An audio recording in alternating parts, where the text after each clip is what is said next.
guy has been in the gospel industry for the past more than 20 years. That's 2 decades. And he's done hit after hit after hit after hit.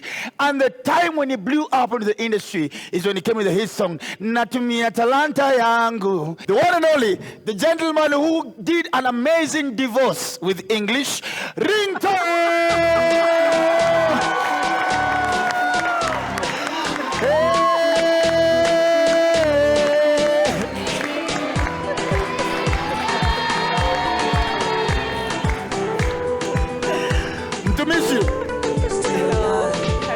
Natumia talanta yangu, ambaye Mungu amenipa. Natumia talanta yangu, ambaye Mungu amenipa. Nipe mabawa, asante Mungu kwa kipawa.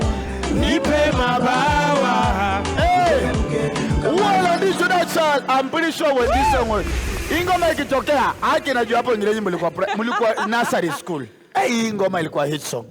You see, hey. Ofweneke Kiswahili tu ni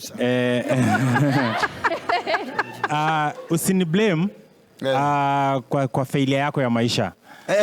Kwa sababu mtumishi. Kwa sababu unajua sababu umejidiscover ukiwa mzee. Mtumishi tulia. Nilimba hiyo nyimbo nikiwa 2 years. Niko na stories zako mingi sana, tulia. I would beg you to behave yourself. I have your file. So leo umevaa how much? Leo nimevaa very cheap. Nimevalia tu kiatu ya off market ambao ilini cost I think ilikuwa $1,200. Leo nimevaa cheap, nitaka kuwa humble. Nimejaribu kuwa humble kwa sababu najua price ya kamba za viatu yangu inatoshea nguo za Ofweneke.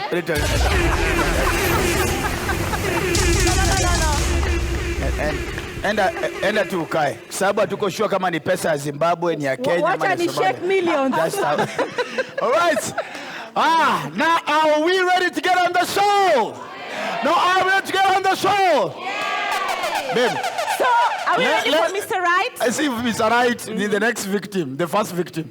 Oh. The first victim of the show. Are we ready? This is Rembo.